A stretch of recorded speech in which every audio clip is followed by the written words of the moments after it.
One thing I want to do as we kind of conclude this, and it'll set the table for the next few weeks, because I really want to kind of look at this. When we were at a prayer meeting, and the discussions got to be about the anxiousness that you see in people, and that there is there's a fearfulness that people have. There's a real an anxiousness in people. There's depression and stuff that we see so much more now than I think we've ever seen before. And you just want to say, so what is it? What's really actually taking place, and what's going on behind the scenes, or how is it that people are coming to the conclusions that they do? And what it does help us to realize is how people get their information probably is a very, very big contributor, if not the major contributor of it. Now, again, our own worldview and our own way that we look at things is going to probably tell us where we're going to go to get our information. But I think beyond that, there are some people who are not really all that judicious about where they go to get their information. And without getting into any specifics, because you can find it on any particular day, I was watching something over the weekend that I thought was really kind of interesting, and it was a news report of something that had taken place in a particular state, and it was a law enforcement kind of an issue. So the people who were there were taking cell phone video of it, and the cell phone video was intended, it was edited in such a way, or they only showed you the stuff that was supposed to really evoke an emotional response. And so if you watch just that little clip, that 15, 20, 30-second clip, you're very sympathetic to the people who are there on the video. But there's no context to it. You don't know anything about it other than you see the reactions and the wording of people.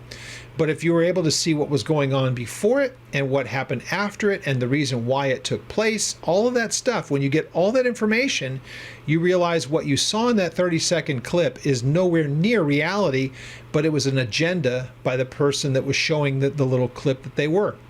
Now, if we're really being honest, that can work in both directions, or in whatever direction it is. From the person that's trying to tell the story, you're going to be able to find something that will get you the desired outcome. And again, I see people do it all the time, and I try not to be one of them. But when I'm out in public, we all do it. We all see it. You will see people that, especially if they're sitting down, they don't have to necessarily watch where they're walking, though some do. Some do this too. They'll be walking down the street and walk into a pole because they're so transfixed on what's right there in front of their hands. So the convenience of a cell phone is wonderful, and it's a technology that has been incredibly helpful, and they've done so much with it over the years. But it is also something that has a lot of what I believe some would say intended consequences, to others you would say unintended consequences. And that is that simply you can be looking at it and just watch clip after clip after clip. If you're one who likes TikTok or Instagram or Facebook or any of those social media types of things that you can have on your phone, you can just watch one thing after another, after another, after another. And let's remember that the person who is putting up that content wants to get their particular point across. They have something that they want to communicate to the people. But let's remember that if it's a 15, a 20, a 30-second, or even a minute long, or whatever it may be, that length of time they're putting content out there that they want you to see. Doesn't necessarily mean that it's accurate, doesn't mean that it's down the middle, doesn't mean that it's neutral. More than likely, it's because they have something that they want to say based upon what they think is important to them, or what they believe is important to them, and what they want to communicate. So I think it's a very, very important matter that we recognize that people are starting to form their opinions, and have for a very long time, because I see them, I don't have any of those social media things on my phone. I just don't. I don't want to take the time with it. I don't have I don't have the time for it. I don't want to make the time for it. So you don't see me on my phone watching reels, watching videos, watching Instagrams and all the rest of it. The things that people do. So there's a reason for that. It's deliberate. It's because I've got enough things on my plate, and I'm not great about governing my time anyway. That would just be a worse option. So that's just being honest. But I do notice this when I watch what people, or I hear what people are watching, because you can hear the audio from it.